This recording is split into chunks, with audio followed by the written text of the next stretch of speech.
Exactly. And let me ask you this real fast. What's the big, because you've been on both sides, what's the big misconception that DC and New York guys think about each other's cities? I mean, it's just like The misconceptions. It's just like, listen, I wouldn't even say misconception. What it is, it's we're both honorable and prideful people, states. Right. You understand? Like I said, we the flyest niggas. We flyer than y'all, dog. Right, Stop yeah. it. Don't say nothing. Harlem 1B, Harlem 1B, DC 1A. Yeah, I mean, y'all fly with y'all 1B. But that's what but that's the answer to your question is that we both feel that we the shit. Right, yeah. And that's what it's all about. But we can still respect the fact that we feel we were the shit without having to disrespect each other or get in it. But a small-minded person would say, man, you disrespecting the city. Right, you know what I mean? How exactly. you think New York better than DC? That's a small-minded person. You take it off of it. Bottom line is I feel I'm all that. And you and DC feel like you all that, as you should. Just like you got the, what's that, those mega people, you know, with the red hats running around now. Okay, you know? okay, right. Yeah, they dealing with white pride. Right.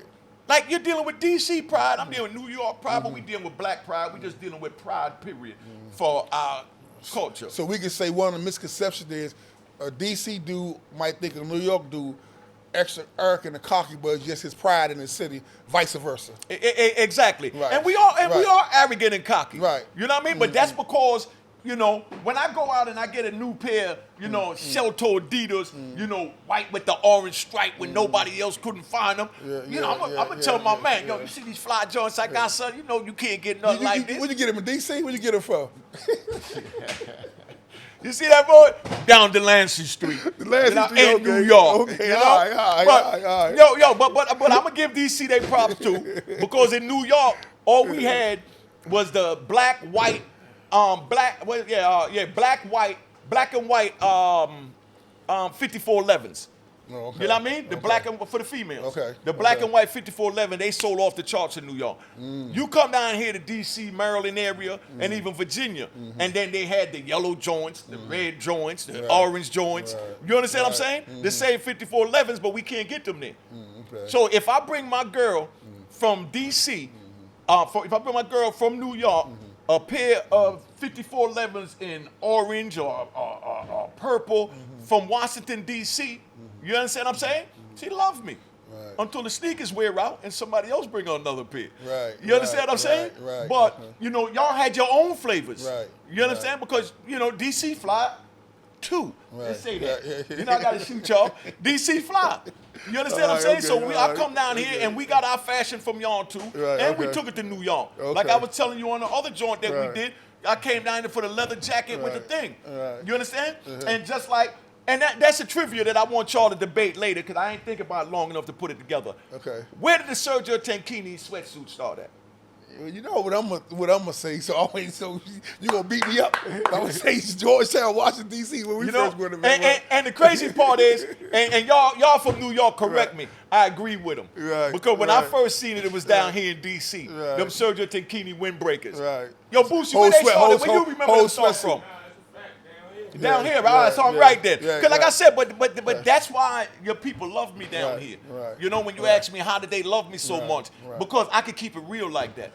I'm not going to sit there because we also wore it and say that, that joint started in New York because we wore it in New York. No, when I first seen it on the map was down here in D.C.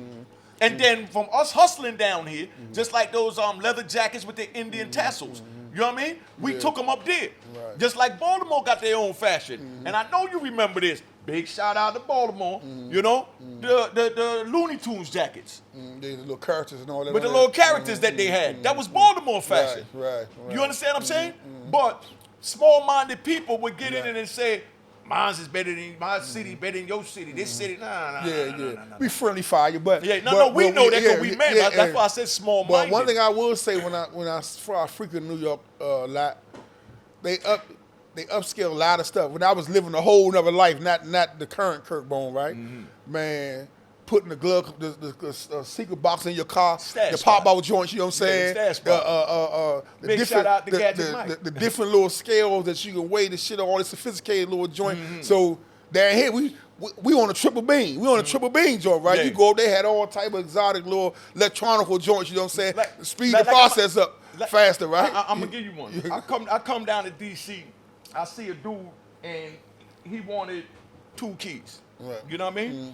But, you know, I'm charging 25, so that's 50. You know what I mean? So he sat there, and he only had 40,000. You know what I mean? So I said, okay, you got 40,000. I'm going to take out X amount of grams. You know what I mean? Blah, blah, blah, blah. And he's like, well, how'd you get that? You know what I mean? Cocked my wrist up. And I had, big shout. This is the little VIP joint from Tone Joint last night. Okay. You know what I mean? Okay. And yeah, I did take a shot. I just wanted to keep it on. But now, we sat there, and I pulled out my little watch, and we had the watch with the calculator on it. Right. Remember the watch with the calculator? Yeah. They're like the Casio and all that? Yep. And I calculated, you understand what I'm saying? Right. 1,000 grams, you know what I mean? Right. Divided, you know, by 40,000. 2,000 grams divided by 40,000. So that let me know what to take off. And the brother down here was looking at me like, yo, that's slick, son. Right. And I'm like, nah, because everything is mathematics. Right. So I ain't got to stop to get a piece of pen and paper and add it up. You know, I keep my Casio watch with my calculator on me because I'm always, like you said, hustling. Right, exactly. You understand what I'm saying? Yeah, and y'all don't even remember them. They shows really on the street. Right. We had the calculator watches on our wrist. Casio joint. You know what I mean? Where you could add up, you know what I mean? 250 grams times 23, 250 grams times $23 a gram. You know what I mean? And before I leave the streets, man, I want to say this. I heard a joint, man, when you said it was a situation where your mom was basically tied up and robbed. You know what I'm saying? Part of the hustle. Yeah. So when you get a call that your mother tied up, robbed, what you thinking? I'm killing the world. What's going through your mind, man? What you thinking? I'm trying to give you an honest answer. What's going through my mind is these niggas crazy? Right. Is these niggas really crazy? Right. Do they really want to see this mama's boy go handle this? Right. You understand what I'm saying? Right. But at the same time, I couldn't think anger, and I couldn't get angry. Because if I got angry, I wouldn't be able to make the right decision. You know what I mean? But I'm thinking, is they really crazy? So that's what kept processing, like, is they crazy? Right. You know what I mean? And then I had to come up with how I'm gonna handle it. Right. You know what I mean? And it was like, you know, I didn't even have to tell my mother, don't call the police. Right. You know, we didn't even have to have that conversation. My mother just said, yo, baby, come down here. She didn't even tell me on the phone. She said, come down here. I said, but Mom, I'm getting ready to go see Peter in Virginia. She said, nah, you need to get down here now. I said, all right. And I jumped on the plane and I went down there. She showed me her wrist and told me what happened. You know, that's like, you know, me and Mama's boy, see my mama with rope marks around her wrist and all of that. And the whole time, I couldn't let her see me angry. Right. You understand? Because I didn't want her to stop talking. Right. Because she saw me angry, then she like, nah, I want you to go kill nothing, so I ain't going to say nothing. So I just said, nah, you all right, man? You know what I mean? You know what happened? You know what I mean? And then she walked me through it, and the whole time she walking me through it, I'm putting the pieces together to who did it and how I'm going to handle that. Right. You know what I mean? Not how I'm going to call the police. Because what I did to wind up in a situation for them to feel like they needed to tie her up didn't involve the police helping me get it. So they can't help me solve it. Right. And not say none of this for nobody to feel like, you know, go out there and do this and that. That's why I say, no, I'm just talking to the youth right now. I know you know. I just want y'all to know that that's why I say don't get involved in the streets because wolves is going to come. You know what I mean? And when wolves come, you can't run to the police. Yeah, you can't. Because the police is not what brought the wolves. Right. It's your actions and what you gained from the street that brought the wolves. So now you got to handle that on the street level. And you ain't trying to go there because that leads to death or prison, man. Or the wheelchair. And I'm gonna go a step further. And anybody that know you and know me, if they follow, they know that we totally against the life we live. Totally. We ain't promoting nothing. Totally. That's gonna get you in that court building. Nothing. Totally. Right. But when I talk to youngers, I even tell them, I say, man, even it was a time, bring up the hard situation that your mom went through, right? I say, man, now they're going to do house and kill everything that's in there. You know what I'm saying? I say, even back there, I say, dudes in their lane. You got dudes robbing banks, dudes playing house games, all type of joint. When you coming to rob and take something, you coming for the money. You ain't coming for the people. You know what I'm saying? So it was always in a crazy joint. Listen, man. So y'all understand that's watching this. We got the the cartel. You understand what I'm saying? We had the Medellin, and then we had the Cali cartel. You know what I mean? Medellin ran Washington Heights up there where I was at, where all the drugs was at. And the Cali cartel knew don't come nowhere near there. And if they did come near there, now, you know, like if somebody saw in front of my spot, I was going at them. You understand? Because it's my spot, my drugs, and you taking money from out my mouth. You know what I mean? And I went at them. You understand what I'm saying? But the cartel taught me something different. You understand what I'm saying? If somebody tried to come from the Cali cartel and sell over here in Washington Heights where the Medellin is at, they didn't go with them. They didn't go at the Cali cartel, you know, a member that did whatever. They just made a phone call back to Colombia and said, yo, such and such, you know, over here doing something. Go kill his mother. Go kill his grandmother. Go kill his aunt. You know what I mean? Let him see what it feels like when he mess with me. Right. Because it's too easy to kill him. Right. You know what I mean? But instead of getting angry and saying, let me go kill him because he's here in the United States and he did this to me, so I'm going to go kill him, which is how a regular black person, no disrespect to us, you know, they hustle on the street, somebody do something to us, we go at them. But when you get up in this, you got to know how to really destroy somebody's mind. You understand what I'm saying? Not just two to the head, because you just help them to not have to deal with the pain and suffering that this life or this double cross that you did by selling in front of my spot caused. You understand? So you grab them. If somebody, listen, if you're trying to, and, you know, and I'm going to get off of this because I don't want nobody, I'm giving too much street jewels and, you know, that I'm not trying to promote and we're not promoting it. I don't want anybody to take it the wrong way. If I'm trying to get a spot, you understand what I'm saying? I'm not going to go there and, you know, go try and, you know, do nothing to the dude that run the spot. You understand? I'm going to approach his workers, find out how he's paying them, and put them in a position to make their own so that they can get to his level. You understand what I'm saying? And then they will cause the double cross within the organization and turn on him, whereas he's going to be expecting them to roll with him with might, with firepower, to stop me from taking the spot. But I already got to your internal force. Those same dudes that you paying, you know what I mean? I'm going to make sure I pay them better. You give them a sip, you give them a whole bottle. So that therefore I tell them that, yo, I can keep giving you or you can keep playing with him getting these crumbs, man. It's on you what you want. And I know you was going in another direction with the cartels, and they had countries, they had different countries in another foreign land. But I don't want the viewers, the young viewers, to misinterpret it the wrong way, because I don't believe that if I wrong you, need to go kill my mother or my sister or my brother. Exactly. You know what I'm but that's the point that I'm making. That's how the street is. So that's why I tell them don't get involved in the street. Because anything go on these filthy streets. This the slums, man. And we got a lot of we poisoning our own people. So we poison our people, and then we want rules for poisoning our people. No, don't poison your people, then you don't have to play by these stinking rules of hurting our loved ones. Like I said, my own mother, man. You know what I mean? But that's a part of the rules.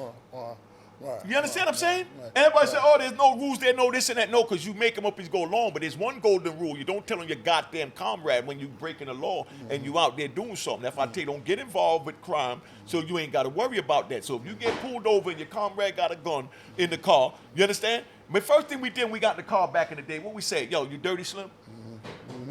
You ask him, you dirty? And he said, yeah, but, you know, so once he said, yeah, but I have a family, you know, we ain't going, you know, well, if we get pulled over, you got that, right? We tell him, you got that, right? And he'd be like, yeah, Slim. And another thing. And if he say no, all right, when you get out. And we come up, you don't get in the car. Like, I never rode in the car a lot with Ray for them, like, because whoever got the biggest bag, whoever in the car, you got to take the charge. You know what I'm saying? So I ain't never ride with too many niggas that had a bigger bag than me. You know what I'm saying? You know what I mean? And that's how that went too. Unspoken rule. Make sure you explain what you just said. I know exactly what you say, but it might have sounded a little different to them. What he's saying, tell him what you're saying. I'm telling you that whoever is the money getter in your crew, he always to be protected. Exactly. From the streets, from the police, to everything, right? So when you ride with somebody, he the plug, he the bread getter. if something go down, you gotta take the charge because he gonna take care of the whole team. Exactly. You know what I'm saying? Because So if he go to jail, the whole team fail. The whole team fail. You know what I'm saying? So I always stay with my crew. You know what I'm saying? So everybody's with me understood that I got to be protected by all means necessary. But see, like that's like Club 2000, right? I got Club 2000, and Curtbone come up there. You know what I mean? Anton White, Peter Shue. You understand? And y'all got your crew with you. You understand what I'm saying? I'm gonna tell you straight, your family, your people's gotta, leave their guns outside. You understand what I'm saying? But that, if you notice, I said your people's gotta leave their gun outside. You could bring your gun in. I ain't gotta tell them that, they know that. You could bring your gun in is what I'm saying when I say your people's gotta leave it outside. You could bring your gun in because I know that you bring it in for protection. Your people's is bringing it in for fame. They see who they can shoot, what they can shoot up to get some type of hoopla name for themselves. But you already got a name. You know that you got your gun to protect yourself.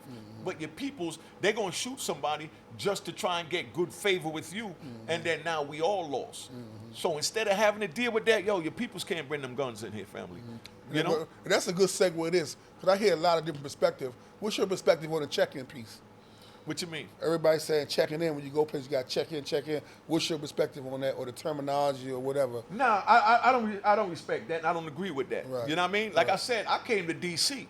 You understand what I'm saying? I came to Virginia. Dudes from D.C. went to New York and went to Virginia. They didn't have to check in with me back then. Right. They just had to respect the rules and the turf of the land. Right.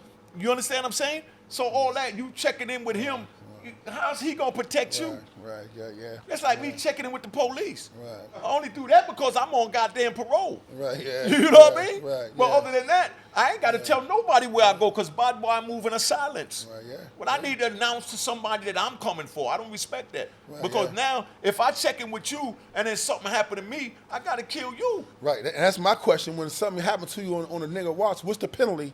Death. For them. You know what I'm saying? No, I'm saying speaking to the people who listening, because everybody's saying but that's why I don't respect that, man. So listen, I mean, that's just me, me speaking. So don't put me in none of y'all little stupid YouTube conversations. You know what I mean? I'm talking some street law.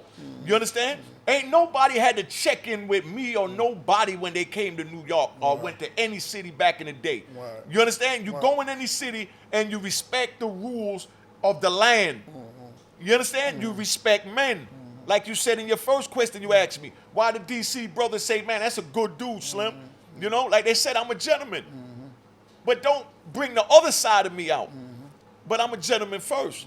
We was raised with respect first by our parents. All this other animalistic behaviors and violent behaviors that we took up, we picked those up as we went along from no guidance. Right, yeah. But our peoples told us, respect your elders. Call them sir. Call her ma'am. If a lady's walking through the door, old lady, you open the door for her. Right. They teach you these things. But then we get on the street and we get ready to go in the building. We see an old lady walking a little slow to get to the door, and we just bow around them and keep going. But if our mother seen us do that, Right. she'll say, nah, what are you doing, baby? Open the door for that lady. Right, yeah. And she gonna say a little more aggressive than that. No, you already know. But that's how we learn these things. Right, and this is what I'm trying to show you. Right. You understand that we wind up from a lack of guidance. What these people did with this mandatory minimum that we was talking about and all this, what these people did is, with the crack law, they took all the old elephants out. There's an old parable from back in Africa where all the old elephants, all they did was just stand around, eat, and defecate. You understand what I'm saying? So the villagers felt like they was useful. They was useless because all they did was eat and defecate. You know what I mean? But when they walk and they made a path, because they big, and when they make the path, then the other elephants followed that path. You understand what I'm saying? So then now what they did is they got rid of all the old elephants. Right. And then all the little younger elephants, Right. they started trampling over all the vegetation, knocking down the huts. It was equivalent to these kids out there shooting up everything. They took us old elephants out of the streets of the slums. And they just left them to fend for themselves. And I have another similar elephant story like that, where they was having some young elephants in a certain part of Africa was living wild, knocking trees down, fighting hippos, being aggressive like they normally elephant would ever move. And they was running all type of tests on them, trying to figure them out, and they couldn't figure them out. And smart guy had the idea to say, well, let's go to another part of Africa and bring some adult elephants here. Exactly. Let's say soon the adult elephants in there and they mingle with them just in days, they start acting like regular elephants supposed to act. You know what I'm saying? So that to your point, when they took us off the streets, the young dudes had to fend on their own. But we here now. Right, yeah. But we here now. Right, yeah. And everybody's saying the same thing. Right. You understand what I'm saying? Oh, the young guy, this generation don't want to listen. Right. They didn't have to listen because we wasn't here. It was nobody to listen to. Right. But now that we here and we're just going to give them the bone that they don't want to listen, you know what I mean? Right. When there was no one to listen to. Right. What you doing to help them listen? What you exactly. You dropping on? What you sharing with them? Listen, you know how many DMs I get in my Instagram from young and old that tell me, man, you need to keep talking. They listening. Right. You know what I mean? They say you give me so many jewels so I know not to go to jail. Right. You know what I mean? Right. Where my man Bootsy at, man? Because we've been on here a minute. I want to bring my little bro up here. We're going to call Bootsy in 1 second. Actually, a couple more. He can come up here. Actually. But I want to ask you this. I'm going to say some names. I just want to get your response, your opinion when I say these names. Whatever you come to your mind. Puff Daddy. Good man. Man. Good man. That's what I know of him. Okay. That's what I know of him. Like I said, I don't let the media and this and that. Let me explain that. I don't let the media dictate. You understand what I'm saying? My perception of a person. Right. I judge a person by how he conducts himself with me. Right. Because the way he treat this man with no disrespect or that man with no disrespect, I would never tolerate that. And as long as he don't cross the line to disrespect me, not saying Puff, you're saying any man. Right. You know what I mean? As long as they don't cross the line to disrespect me, I'm going to judge them. How many times you met somebody that'll say, man, Nick, that's an arrogant piece of shit. Man, I don't like that dude. You know, now they telling you not to like him. Right. I say, nah, let me see how he act. Right. Well, let me look for myself. Right. Okay. Because whatever you did to warrant him treating you like that is what put you and him in that situation that he disrespects you like that. Exactly. Damon Dash. Another good man.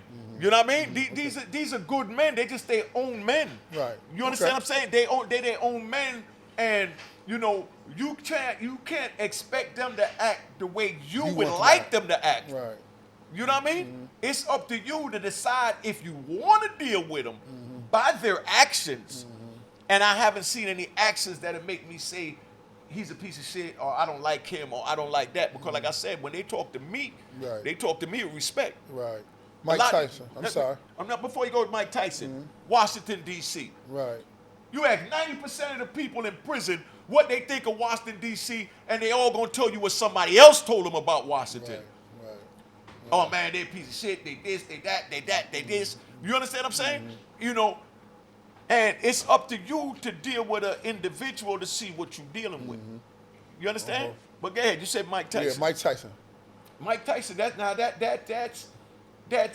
That's family, because Mike Tyson used to hang out with my man Dietrich and Jamel from Edenmore Projects. They was down here in D.C. They was one of the first ones to come from New York City to Washington, D.C. and make it big in the crack era. You know what I mean? And, you know, Mike Tyson used to hang with him. Mike Tyson, you know, he had Jamel that was built like Mike. Was even thicker than Mike. You know what I mean? But, you know, he used to hang with them and pick up a lot of the street ways on how we move in the street. Like, I had a Montero that was the shit. You know, Mitsubishi Montero. It only cost like $12,000. I had Young Money on the side. The shit was fly. Now, then here goes Mike Tyson. He comes by and he got the Lambo truck. The Lambo truck that cost $100-something thousand. And I'm sitting here with a $12,000 joint. But I'm only dealing with what, you know, my mentality. You understand what I'm saying? And what my teaching, you know what I mean, taught me. Right. And that was to get a little $12,000 truck. But to me, I was the man. Right. But Mike was on a whole nother level. But he still came to us to get our fashion. Right. And that's how he wound up at Dapper Dan's, where he had that fight with Mitch Green. Mr. Green. From getting our fashion. Because everybody looked up to the dope boys. Right. And I was actually, I didn't catch that. We was going to Dapper Dan, and it was police out there. It happened. We got there after that.